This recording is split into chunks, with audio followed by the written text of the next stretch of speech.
'tis the season. As they say.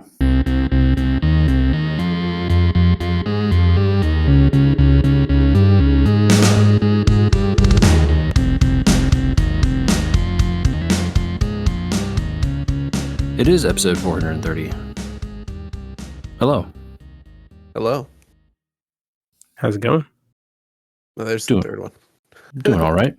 It's me. I'm JJ, and I'm here with Andy and Michael. How we doing, guys? Pretty good. We're quickly running out of runway on 2024. Yeah, it's the end of 2024, and I'm still adjusting my mic live. This is our last live episode, guys. Yeah, I think the next time we record one of these, it'll be in the new year. Doing our annual Things of the Year episode. Yeah, I think that's the plan. So and AGDQ will be going. Yes. Yeah, man, we're already be in full swing at that point. We're gonna have at least one pre-recorded episode, JJ. Yeah. Okay. Are you hedging for another, or is there definitely at least one? Well, there's definitely at least one. Are you hoping that there will be two? But I'm hoping. We'll see. But there's the Star Trek one that we'll have out by then. Yeah. So in the next couple of weeks here, folks can listen to Andy and I talk about some Star Trek, which was a thing that we definitely did to ourselves for some reason. I'm looking forward to hearing that one. I would say, I won't spoil what the idea was, that I don't need to do that idea again ever. Yes. Thank you. Yes. Unless we undertake some sort of total rewatch of one of those series, I think we won't do that again. No. Yeah. And even if we did undertake a total rewatch of one of those series, I think there's better things to talk about than that. Yeah. I thought it was going to be offbeat enough, but I think we would need to go more offbeat, like phaser usage or something, like how often does Picard shoot to kill kind of thing. Sure. Yeah. I think that would be a fair, direction to take that in if we wanted to really dig in on random topics. Yeah. Oh, all right. Well,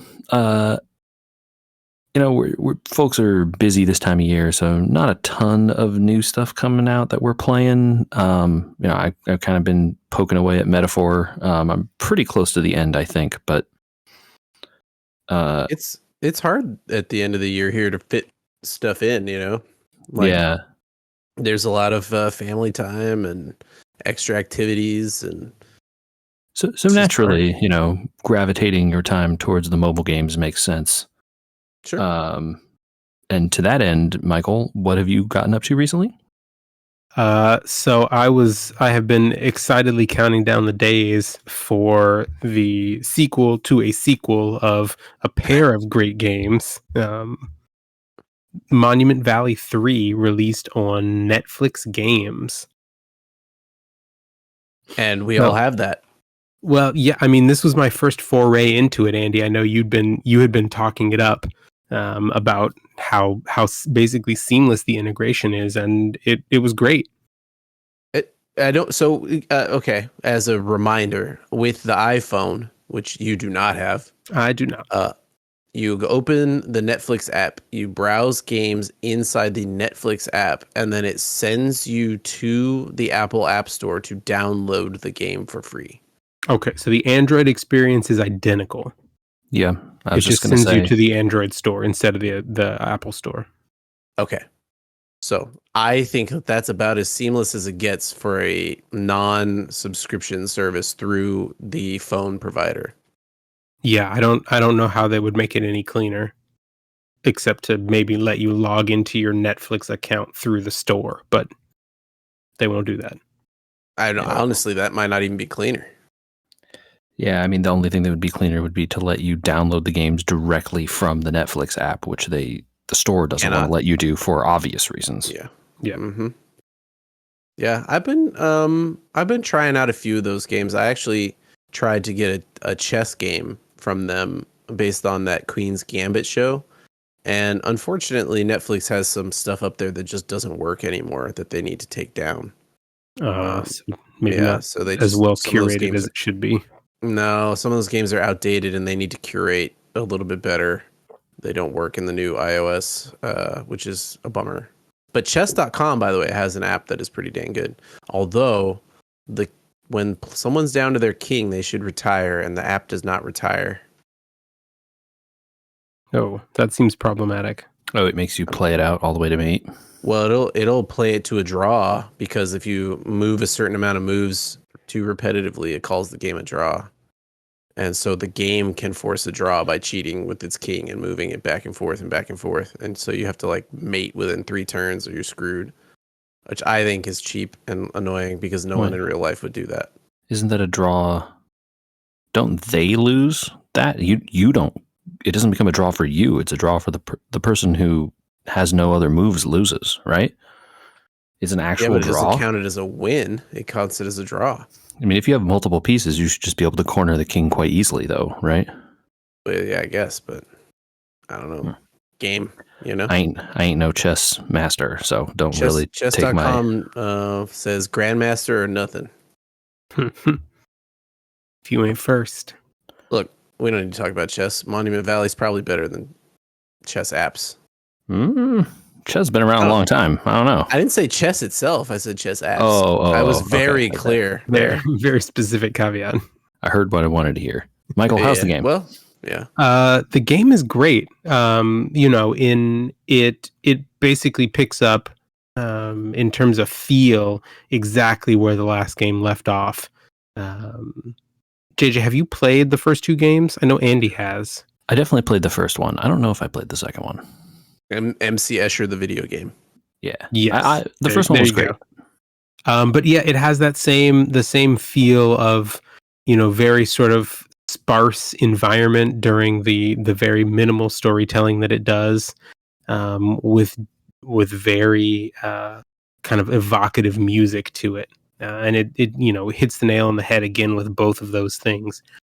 And then the puzzles are still just as fun. There are a couple of new things, some things that they've done that I hadn't seen before in previous games. There has been at least one puzzle so far, and I am on part 1, chapter. I think I just finished chapter 5, and I don't know how many parts or chapters there are, because I didn't want to look anything up about it. I'm just playing through it.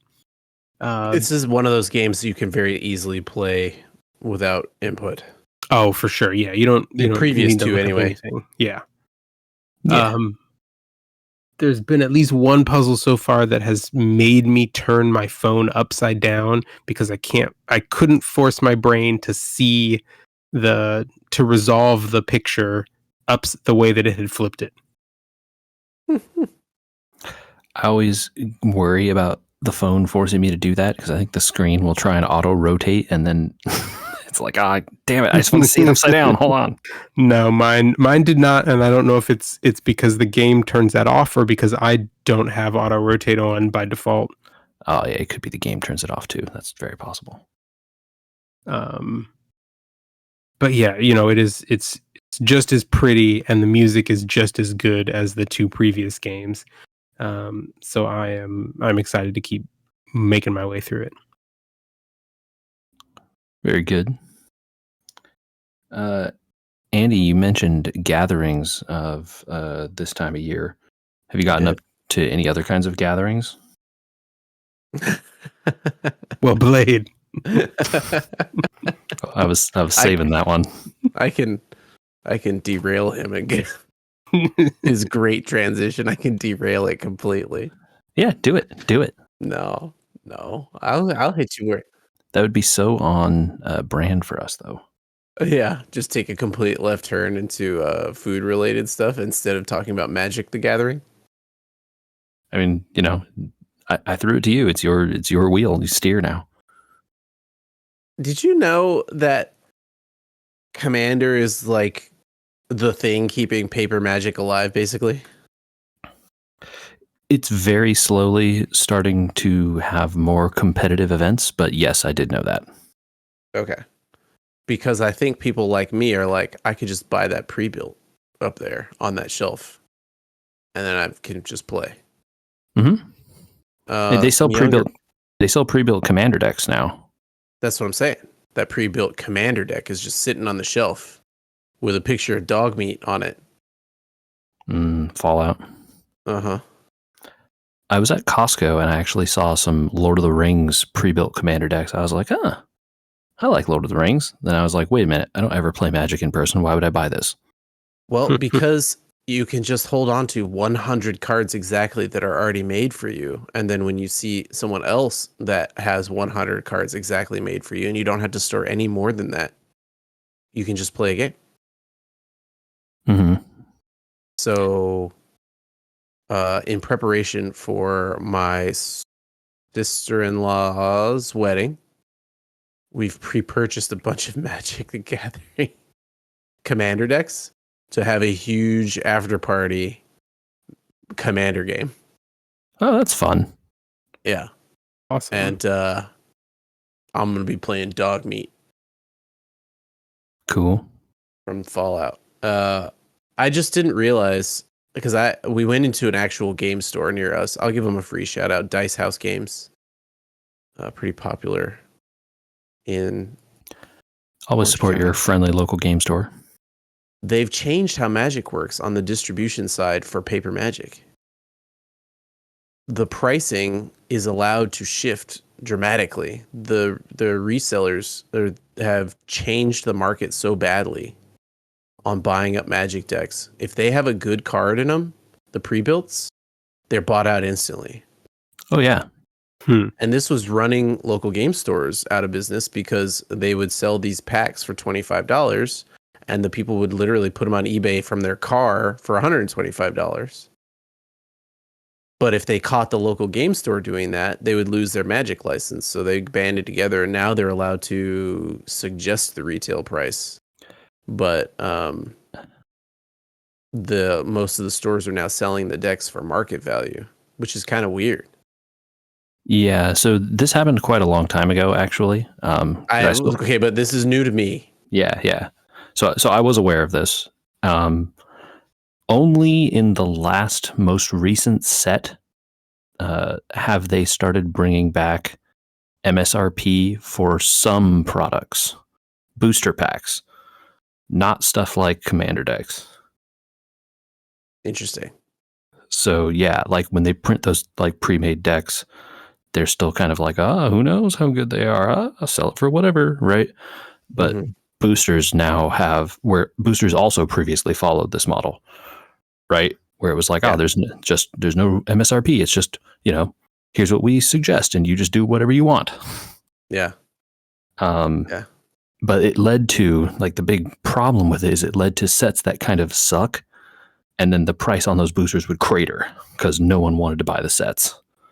And so then, like, you couldn't offload a box of sets or, a box of boosters for anything because no one cared about the set. It was like all garbage cards. Okay. And, they've been trying to juice the sets for a long time in Magic, right? It's always like the power is going up constantly, right? It's never going down. Well, the cool thing about Commander is there's like hardly any banned cards at all. Yeah. And Wizards actually is likely to unban a whole bunch coming up soon. Oh, really? Based on what people have been saying. Yeah. Huh. So, they actually just unbanned a bunch of cards in the most recent ban announcement that came out like last week. Not in Commander. These are like Pioneer and Modern and stuff like that. But yeah, I think like a bunch of old cards that got put on the banned list that like are laughable in today's environment. They're like, I guess we could just unban these. And people were like, yeah, they suck. Like, why were they banned? I think it would be fun, I think, for a lot of people to make their own commander decks and all that. But the cool thing to me is that, like, I could show up with some friends and just we could just pre-decide, no, we're not going to like make meta commander decks. Just show up with a pre-built so we can have some fun. And not most of those decks are going to run over each other. Yeah, the power level of a pre-built deck is usually pretty even. It's for sure super even if you all get them from the same set. It's less so, from different sets, but yeah, usually you're looking at kind of a baseline type power level. So, you're not too likely to get completely destroyed by, various sets playing against each other. And if you can do it multiplayer, even better, right? Well, I mean, Commander is meant to be a 4-person thing, so that's like the base. Have they integrated it yet? And are you still playing online? Yeah, I still play Magic Arena. No, it is still a 2-person one-on-one type situation there.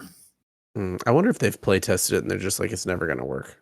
Well, Commander, there are decks that you can make. I forget what they call the format, but there is a 100-card format that has a commander that you can, do the commander thing with. Color identity, blah, blah, blah. Like the whole rules of Commander exist there, but it's still 1v1. And it's inherently less interesting because of that. Gotcha. Well, I'm excited to see what Dog Meat has in store for all these other suckers. I suppose you never know what they will integrate, right? Because people always thought it would be impossible for them to integrate the card that lets you take control of the other person, but they did that, and so you never know, right? Mm-hmm. Michael, for reference, there's a card. I forget it's Emrakul, but I don't remember which one of the Emrakuls it is. Anyway, you play it, and then it says you take control of the player for their next turn. Okay. So they have to reveal their hand, and then you get to play their turn as them. Nice. It's like the coolest feeling. So you get to see all their cards, and you get to play them horribly, right? Right, like, yeah, whatever you can do to tank them. Yeah, it's like, oh man, all these good spells. Oh, too bad I casted it wrong and targeted my own creatures. Whoops. Oh, I guess I'll discard all this nice stuff. I'll like use all your little treasures or whatever, right? Like it is one of the most fun feelings. Most people reasonably concede when that happens because they're going to get destroyed. Yeah. Yeah, Magic is still fun. I enjoy some one-on-one Magic every now and then still. I'm glad that they've found a way to keep it alive in a way that is affordable for people in this day and age.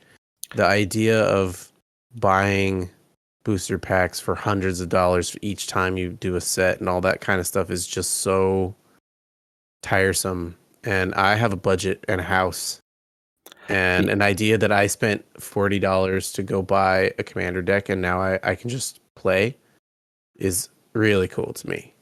And the likelihood that anything gets made those illegal is very low.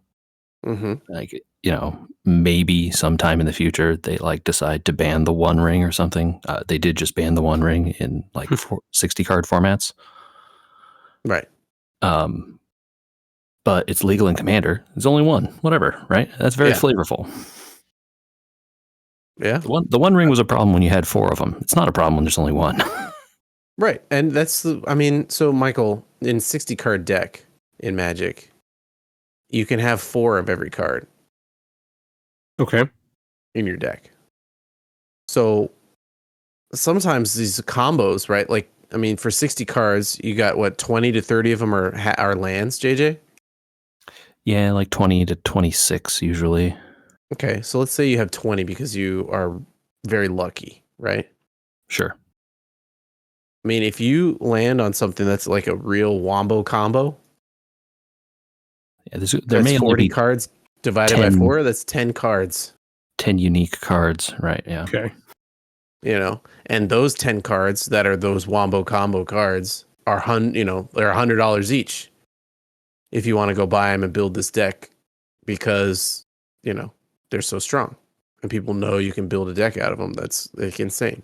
And to me, that's just not as fun as it was back in the day when, there wasn't an eBay where you could sell cards on. Like back when we played in high school, it was like, I got on this forum and I hope this guy's going to send me my my Blink dogs, JJ. Mm-hmm. Yeah. I paid him with a postal note or whatever. You know what I mean? Like, Yeah. Early eBay was wild. Well, I mean, trading on forums and sending cards in the mail with stamps. That was the thing. Yeah. But 4 legendary artifacts that are indestructible? Probably not a good idea. The One Ring is like one of the most ridiculous cards. You play it, and on the turn that you play it, it gives you, the player, protection from everything for 1 turn. It's indestructible, and then you can tap it, add a counter on it, and draw as many cards as there are counters. And then at the beginning of your turn, you lose life equal to the number of counters. That's the quote drawback. The card is ridiculous. The card is ridiculous. Okay. But you could probably build a deck that gains you life pretty easily. Yeah, it's pretty easy to gain life. Also, the downside goes away when you just replace it with another copy of the ring, which gives you protection again. And it costs what, like a whopping 4 mana? Yeah, 4. Yeah, 4 mana by mid-game, Michael is like sneezing. Like, oh, I have this extra 4 mana I'm not even using. Like, the One Ring is a problem when legacy decks play 4 copies, right?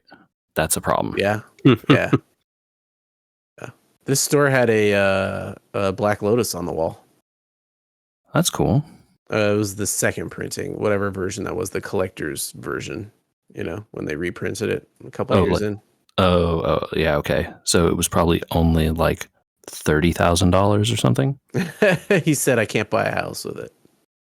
That's why it's in the store. Right, yeah. Still on the restricted list, though, right? Yeah. Legal in Commander, I guess. I bet he takes it home at night. It was not mounted to the wall. Yeah, I would be afraid of leaving that up. Yeah. Well, I'm dipping a toe in Magic again these days because it seemed silly and fun. And I know people that are going to play it shortly, and it costs almost nothing.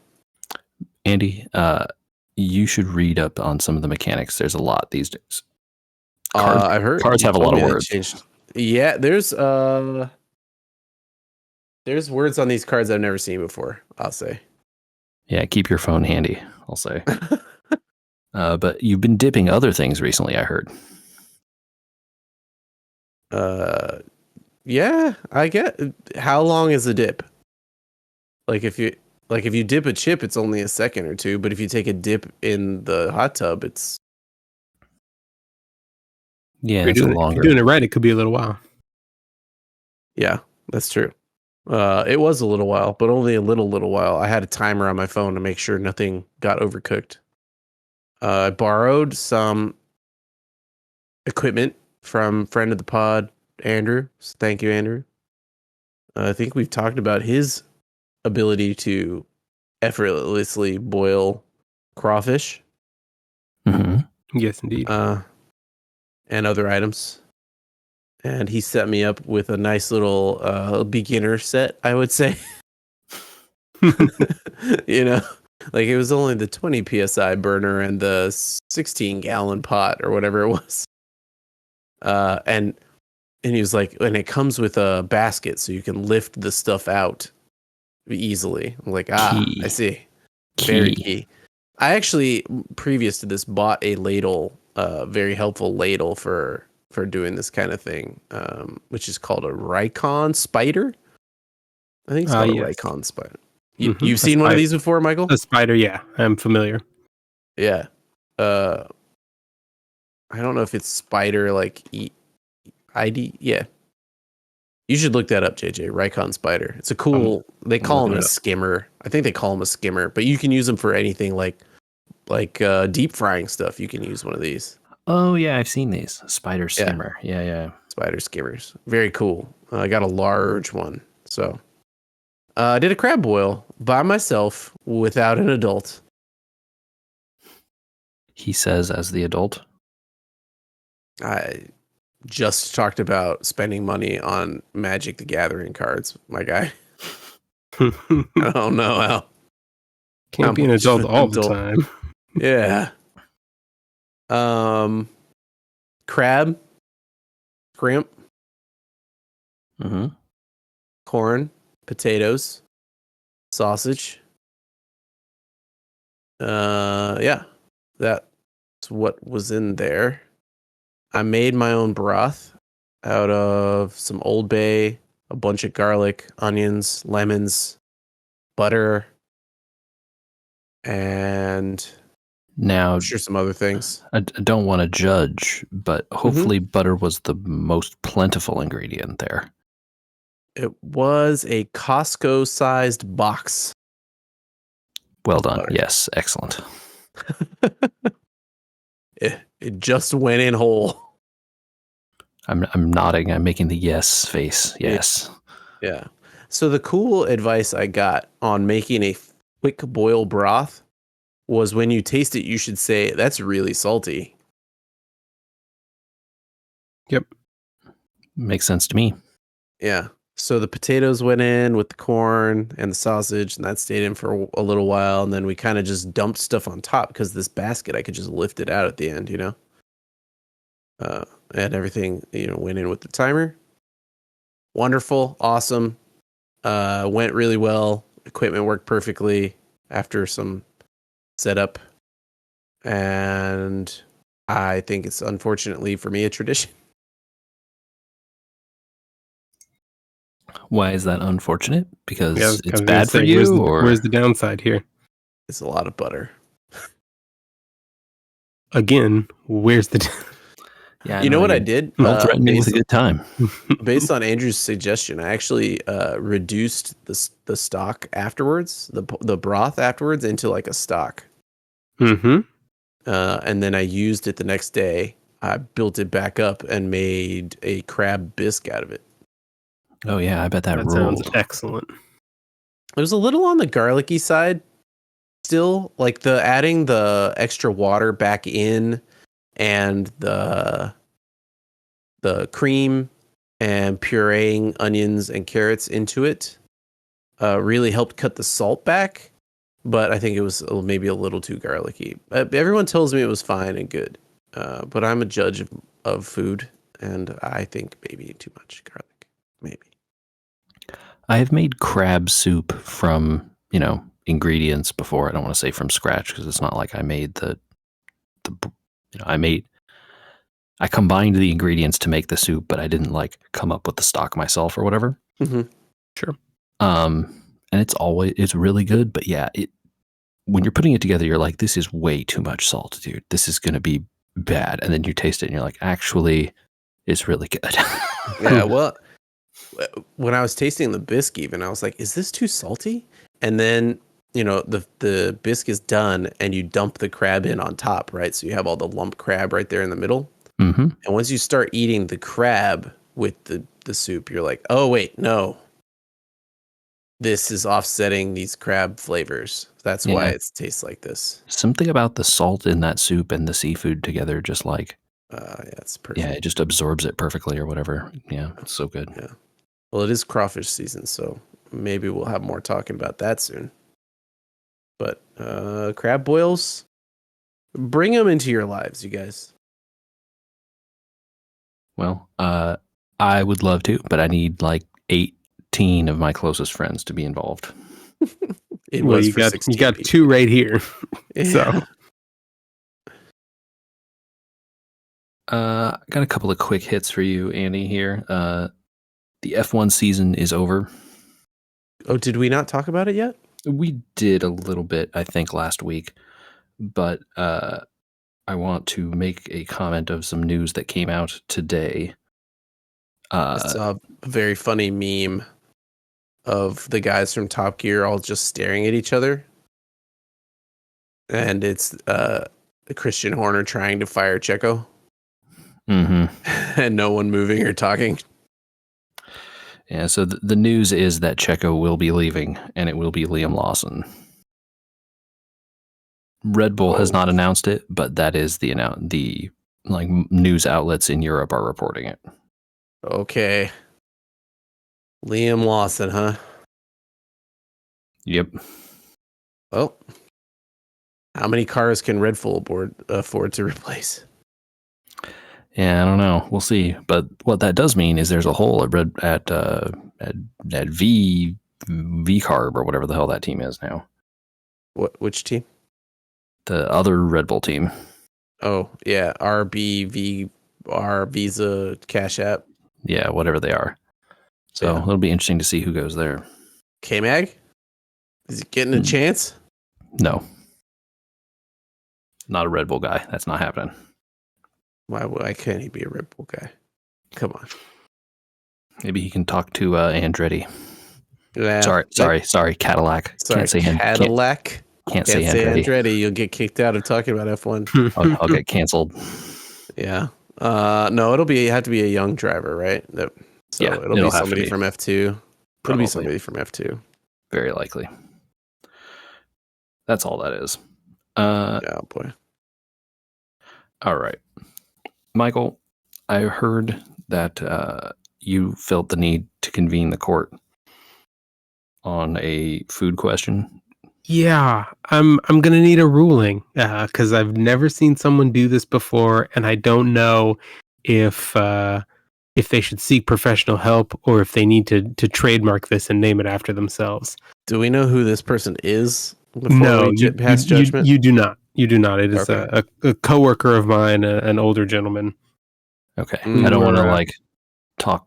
I don't want to talk mess on people I actually know. So no. It is no one that either of you know or have met. So we were sitting in a meeting with a customer last week, and it was an all-day meeting. So they had brought in breakfast, and the breakfast that they brought in was a bagel bar.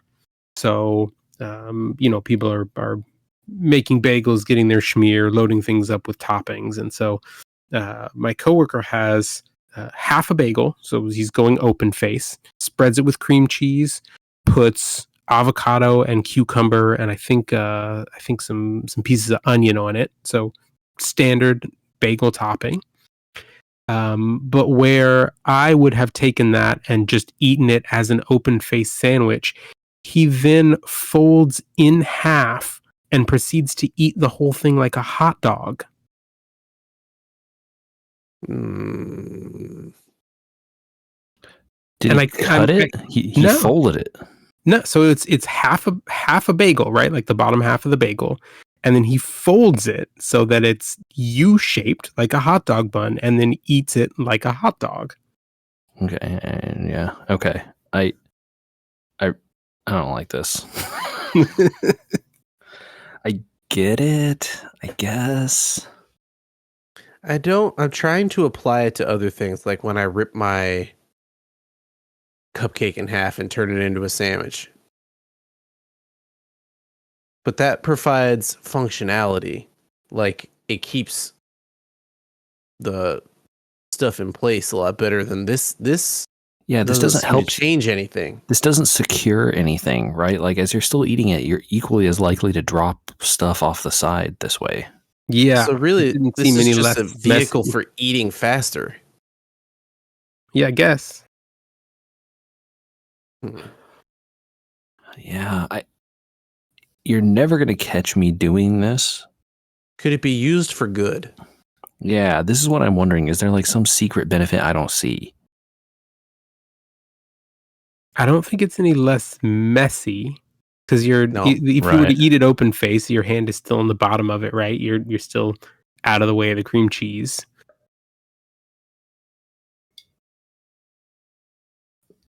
Yeah, I don't like it. I don't know. Yeah. Can we sentence people to community service? Sure. Yeah, we've got that power. I don't want to send them to jail over this, but I feel like it's one of those. Maybe this should be left to the court of public opinion. Yeah. Maybe this isn't. Let him perform this act online and see what happens. Yeah. Maybe maybe it's a case where you just overstuff the toppings and they were just looking for some kind of way to hold on. But That's But the like, other we half of don't the have bagel is capers. that. But You yeah, don't have you don't have capers the rolling top off of the this bagel. thing. Yeah. Yeah, true. Right. I mean, you got the schmear to hold the capers on, right? That's the whole. Hmm. Yeah.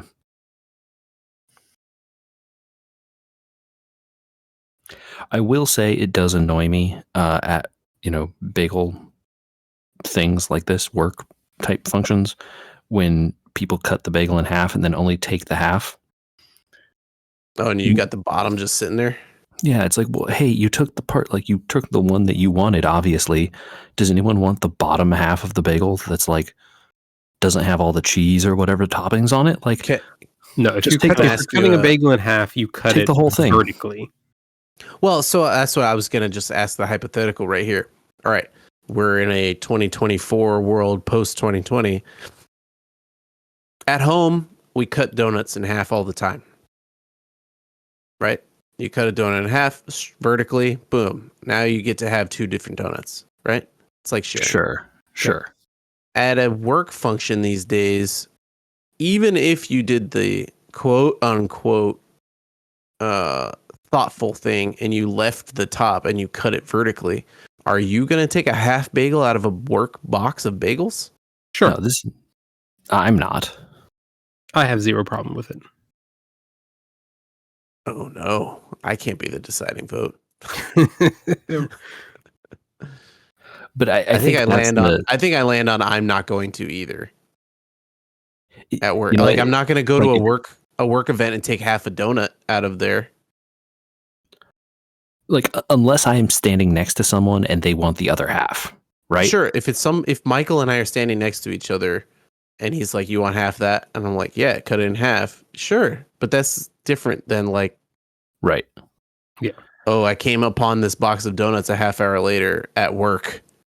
Oh, let's split this bear claw in half and we each get half. Great. Like totally reasonable. But like There's half a bear claw in this box 2 hours later. I don't know about that. Yeah, that's where I come in, and I find that distasteful.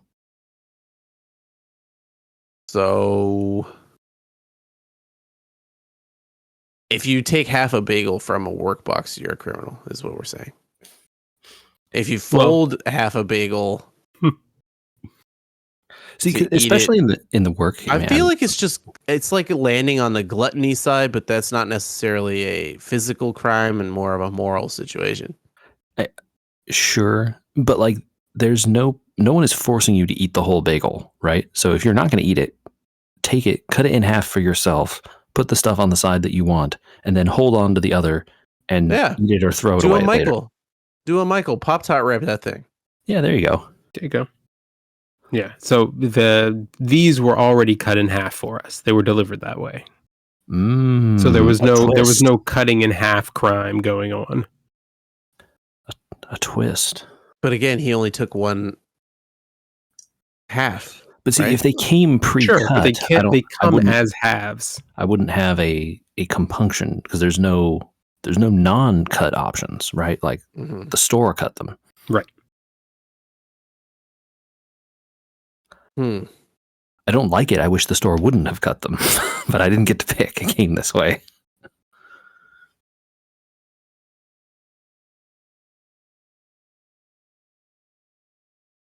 I don't know, Michael. All right. I think this is a hung jury. Yeah. I was going to say, it sounds like community service working at a bagel shop. Mm-hmm. Yeah. Yeah. One in the Bronx.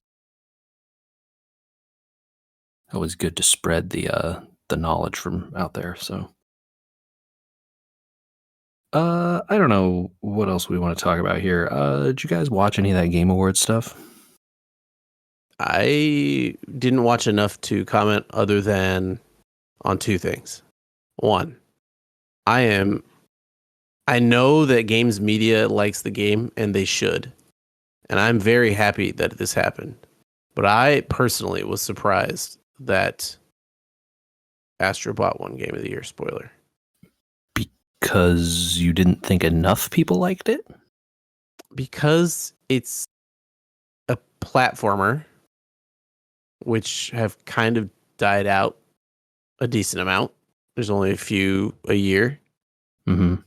Because it's like a Japanese-French combo game because it's not exactly AAA, even though it kind of is. Yeah. Okay. I see where you're coming from. Because it's kind of for kids, even though an adult should enjoy it. And because it's a sequel to a game a lot of people just ignored. I think, again, wait, which one do you think it's a sequel to? I guess it's the sequel to that Pac-In game, right? Yes. Uh-huh. I think that game was also pretty well liked by games media. It was, but it was, again, by the player base, pretty much ignored. I know a lot of people that played it, but I also know a lot of people that were like, "Oh, yeah, I turned that on once and I didn't like it," on their PS5. You know. Sure. I mean, so the audience surprises me for this, and it surprises me that it not only won Best Family Game early before the show even started, but then stuck around to win Game of the Year against things that were for more of the year more popular. This was released very late in the year. Most of the Game of the Year winners release much earlier in the year when games media has time to play them.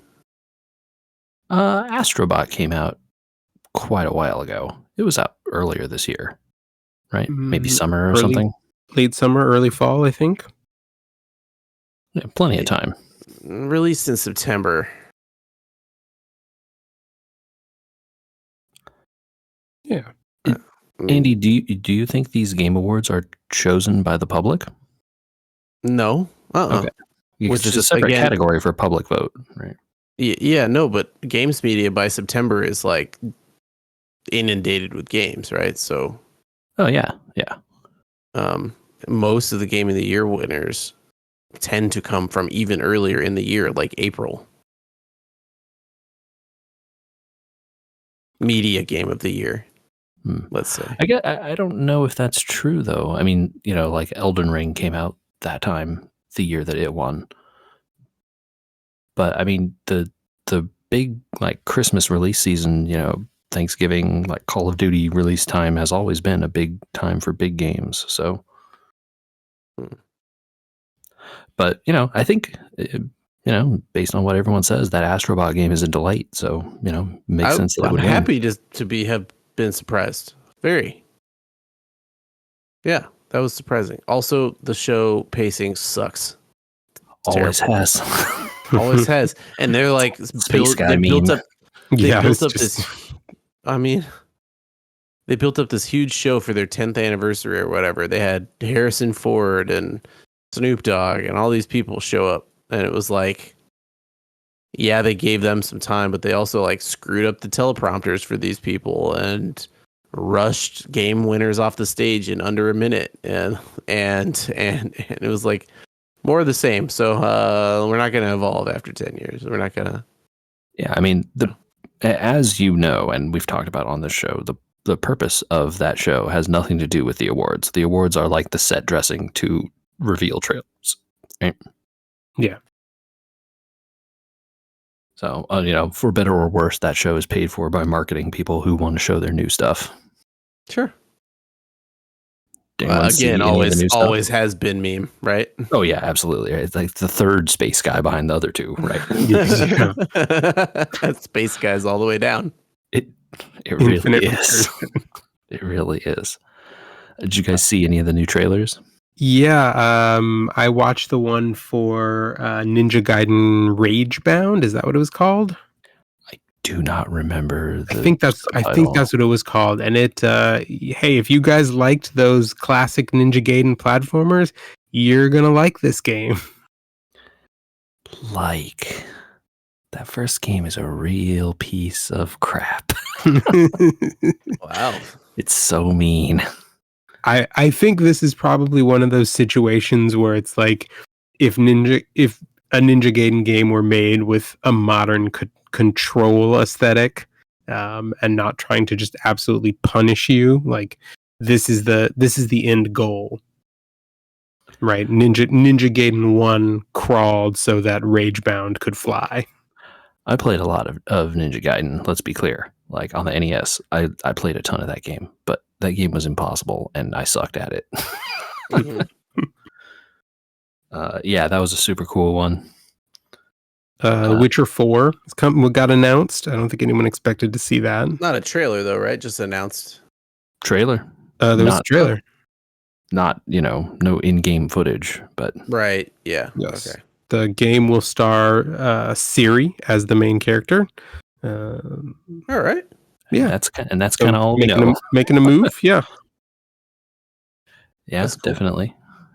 I don't think that's like surprising, but it is cool. Like, really, I think the one big surprise that I got was they said they were doing an Okami sequel. I was like, what? Yeah. Did you ever play that game, Andrew? I did. Okami Den, I think, was like a remake version of it. Or is that yeah, I don't know how Okami HD or something like that. It was there like was an HD version. Was it Okami Den there was like a Okami Den might have been the one on the DS. Is what I'm thinking of. That's the one I did not play. The one on the DS, and that might be Okami Den. That is the one on the DS. Okami is more like Zelda 3Ds, and I played that one HD, I think, a little bit. Okay, you didn't play it on the Wii When it had the paintbrush, right? I watched someone play it, and I was like, I don't know about this. Probably correct. Paintbrush control, and then when they brought it back HD, I was like, I'll try that, and I liked it. I just never got a lot of time to play it. It has a like really striking art style. Yeah. So cool. They're bringing that back, and it was kind of like, wasn't it kind of like a Metroidvania almost? I feel like you like get new powers and lets you do more stuff. You gain powers, yeah. I don't know that I would call it a Metroidvania. I don't remember seeking. I don't remember seeking out powers. I remember the story advancing, and you're like, I got this new thing. But then do you go back to places with the new powers? I don't know that I remember it well enough to answer that question, but I don't remember doing that. Yeah, maybe I don't. Maybe I'm wrong. Well, that was the surprise to me. I was like, people remember this game? The bigger surprise is it's like the original director came back to do it too. Yeah, starting a new studio, and they're doing stuff. The thing I saw after the show on that was that guy, Hideki Kamiya, who's the director, hired like most of that studio from Platinum Games where he used to work. Oh. So what's Platinum going to do? That was the question in the article. It seemed like a lot of creative staff chose to leave and follow him to this new studio. Who knows, Who threw enough money at him to do this is what I want to know. Yeah, great question. I mean, it's not Capcom. He's been a designer for Capcom many said, years. Come back. Yeah, I know. He did that. He did what was that? Wonderful 101? Mm-hmm. He was a director on some of those. Really well received. He worked on some of the Bayonetta games. Okay. Maybe the first one. Did he work on Devil May Cry also? Or am I just thinking of things that Platinum did? Well, if he worked on Bayonetta, he might have worked on Devil May Cry. I mean, it's kind of... Yeah. Didn't one come from the other? Yes. They're of a lineage for sure. Yeah. So, yeah. Platinum did all those. Didn't Platinum do Bayonetta? They did, yeah. So he would have been there by then. But I didn't know if he worked on the later ones or not. Oh. He probably did. I don't know. Who knows? But yeah, that was wild. Nice. He also did a game. Did Platinum do it? Maybe Platinum just did it. Maybe Astral Chain, is that Platinum also? Is it? Could be. I think that is. Maybe that has nothing to do with him. I love that we don't know enough to do. It is a Platinum game. Astral Chain is a Platinum game. Cool. Right on. Well, I'm glad to see him go back to a world that he was pretty famous for. weird that they gutted Platinum Games to do it. Yeah. Well, like people want to work with this guy, I guess, and maybe they felt that Platinum wasn't giving them the opportunities or whatever, or In this day and something. age, if you're 10 years into or 10 years from a career ending, like you've probably got like 1 to 2 more games than you. You might as well make a jump to do something that excites you. Yeah, like 1 to 2 more games maximum, right? I mean, he's getting up there, right? How old is this guy? Totally. No, yeah, you're right. Like even if you're in your 60s and you're starting making a game, like Yeah. You may or may not get to see the end of it. yeah. So I just looked him up. He's 53. So I'm not saying it's going to be his last game, because probably not. But like, the game's not going to be out for how many years? And like, does he want to continue working into his late 60s and 70s? Like most people don't, right? It's a nice industry though, where you probably could. Oh, if you're in his position. Yeah, you're a person like that. Like people will give you the money if your name is bankable, for sure. Mm-hmm. Points at Kojima, right? Yeah, I know, right? He's not that old, or not as old as that, but he's probably of that age, right? Kojima? Yeah, he's got to be in his 50s. Oh, easily. He might be older. I'd believe it. I don't know. Maybe I don't know. Maybe I'm just talking about my butt again. Oh, we're both wrong. Kojima's 61. Well. He's still making games. Mm-hmm. He claims there's another... Or whatever he's making. Norman whatever Reedus. Death Stranding 2 is.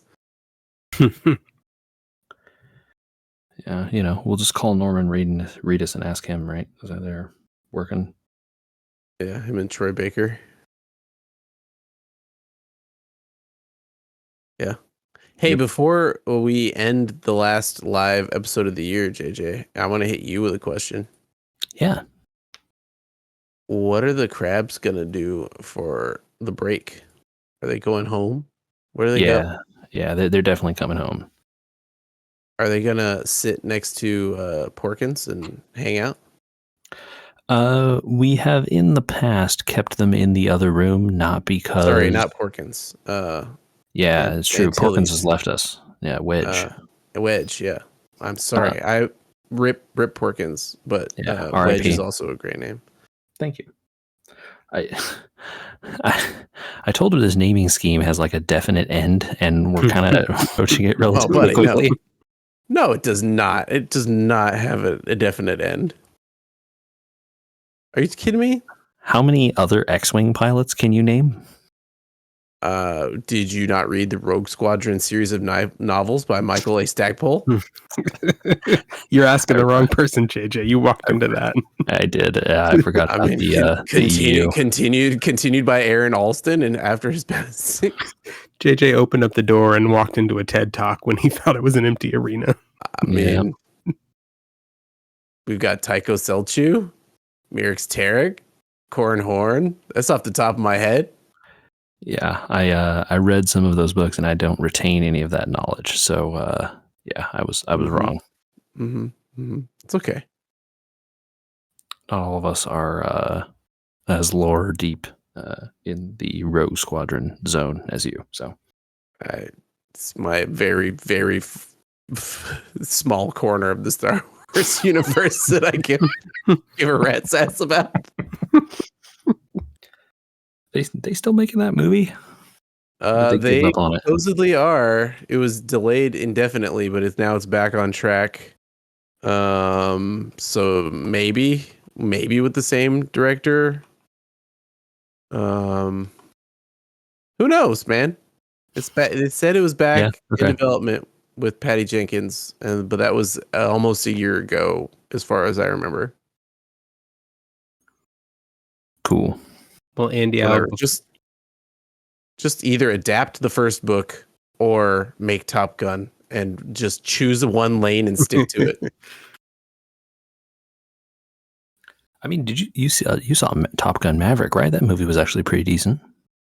I thought the story was stupid and ridiculous, and some of the choices they made were so obvious. Like, he doesn't have a co-pilot. I wonder if later in the movie, you know what I mean? Like, yeah, I mean, have Sure, you seen Tom Cruise movies? Yeah. You know, but once you get past that part, it was fun.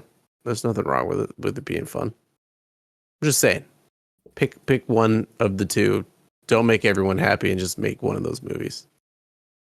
right? Well, I think if people want to try and make us happy, they should send us some emails. Where could they do that? They could do that at podcast@weweregamers.com. I'm gonna reiterate that people should send us their things of the year for this year. I'm waiting. I'm sitting here with the email open. But people can also get at us on social medias. We are on Blue Sky now. Where's that, JJ? We're at We Were Gamers. Just check us out on there. There we go. Easy. And then I wonder if we can like YouTube.com. link stuff to there now yet or whatever, like the YouTube and stuff. I gotta figure that out. Yeah, I don't know about YouTube, but you definitely can post stuff there, and definitely can. Yeah, I mean, there's a part of YouTube that you can edit, right? The, like bio section or whatever, and put some links. So Andy, I'll wrap this up by dropping a movie tease on you. I'm gonna throw two names at you, and I bet you can guess where this is going. Okay. Jackie Chan, Oh no, I already know the answer to this. Ralph Macchio. I'm midway through season 6. Don't spoil anything for me.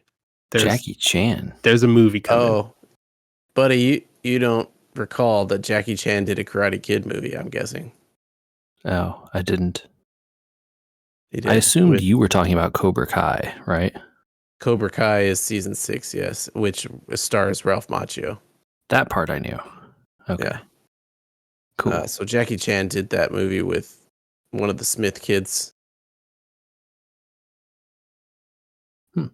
Okay.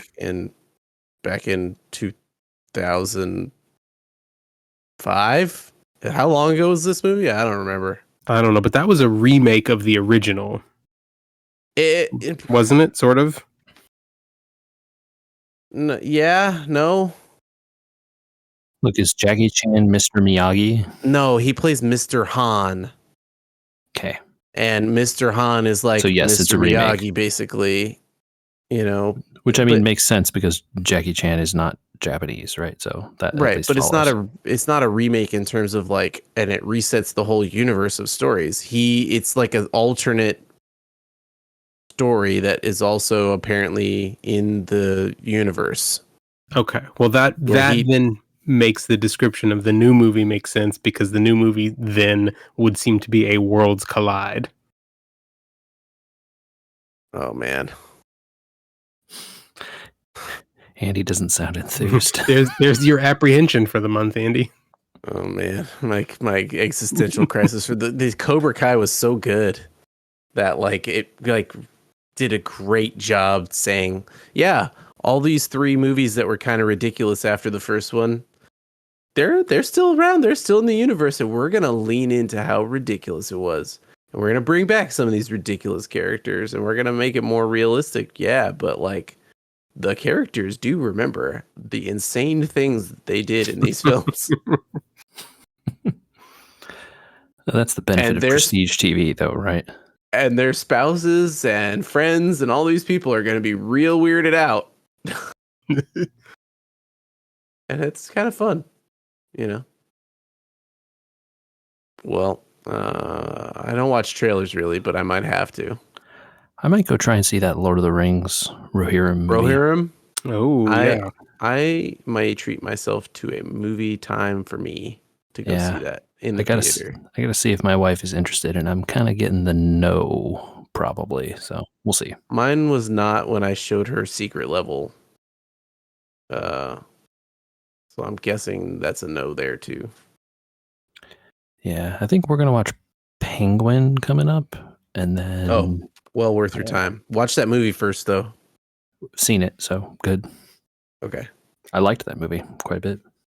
You'll like the show then. Congratulations. Cool. I don't even need to hide my opinion on that one. Did you like Secret Level, Michael? You know, I've gotten several episodes into it. I haven't finished it. It's my This is a overwhelming. show. I guess we should say, in case people don't know, this is an Amazon show anthology about animated and about video games. Yeah. So if I use the expression "it struck me as being a little donuts for dinner," do you guys know what I mean? Overly self, not navel gazing, but like self-indulgent. No, I mean in the sense that it seems like a good idea. Like it could be a good idea at the time, but like 30 minutes into it, you want something a little heartier. It is both too sweet and light.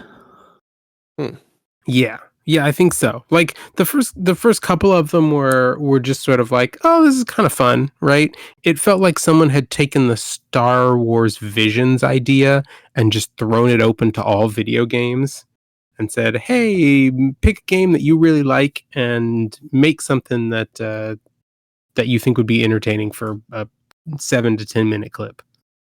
Oh, they're only that long? They're only that long. Yeah, for the most part, like between 7 and 15 minutes kind of thing. I thought they were much longer. I did it first too, and then I started watching them and was like, "Oh, nope, this is what we're doing." Okay.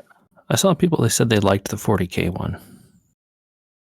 Well, everyone's hot on 40K right now, so.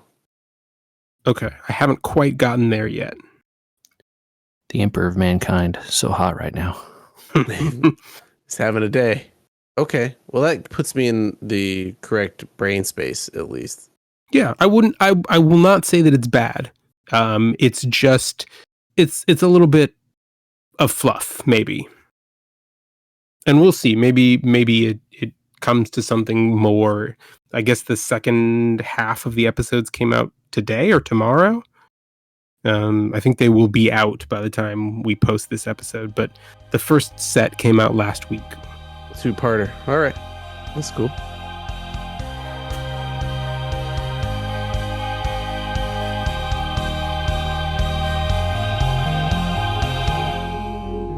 Hey, Happy New Year, everybody. Yeah. Yeah, Happy New Year. We'll talk to everybody in 2025. Things of the year. Have good various sets of holidays. Yeah. Winterful season. Winterful. I like that more than Festivus. Yeah, I heard that on a podcast recently. I was like, I like this. I'm going to use that.